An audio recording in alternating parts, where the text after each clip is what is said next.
हम व्यवहारवाद के नियमों का अध्ययन करेंगे। सबसे पहले इसमें परिभाषा अर्थात व्यवहारवाद मनोविज्ञान को चेतना नहीं व्यवहार का विज्ञान मानता है, क्योंकि व्यवहारवाद में चेतना संबंधी किसी भी तत्व का कोई स्थान नहीं है। सिर्फ मनुष्य जो व्यवहार करता है उनका आकलन ही व्यवहारवाद का मूल है। दूसरा है चेतना का स्थान नहीं अपितु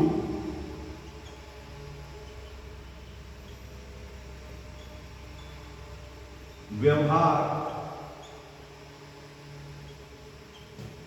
का अध्ययन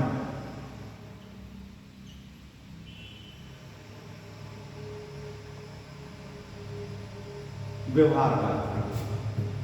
दूसरा इसमें है इसका विषय विस्तार।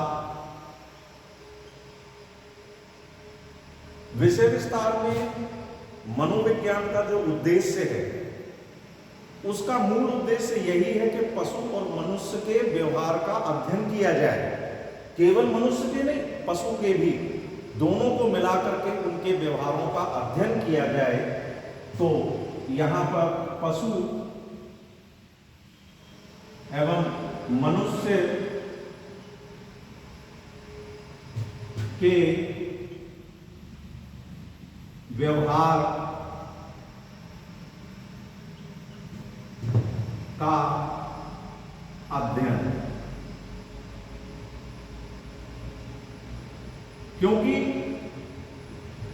पशु के व्यवहार का अध्ययन करना यहां इसलिए आवश्यक है क्योंकि पशु का व्यवहार मनुष्य के व्यवहार से सरल होता है, मनुष्य का व्यवहार जटिल है।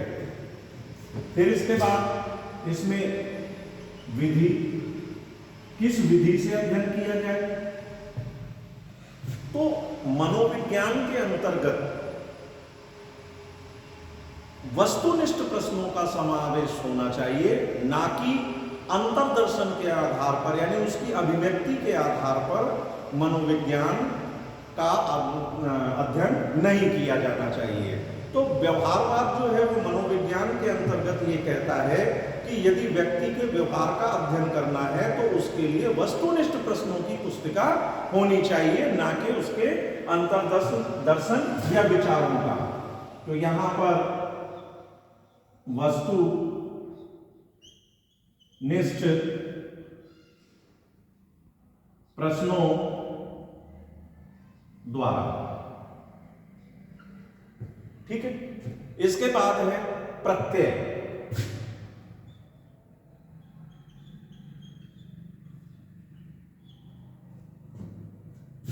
उद्दीपक और उससे होने वाली अनुक्रिया, शिक्षण एवं आदत, इन प्रत्ययों का प्रयोग करना चाहिए। उद्दीपक, अनुक्रिया,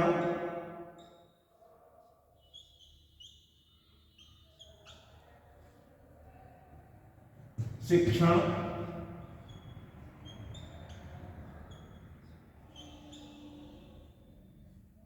आदतें, इन सभी प्रत्ययों का प्रयोग किया जाना चाहिए। संवेदना, संवेग, यानी कि संवेदना और प्लस संवेग, ये व्यवहार का अंग नहीं है, इसलिए व्यवहारवाद संवेदना और संवेग को नहीं मानता। इसके बाद है दर्शन।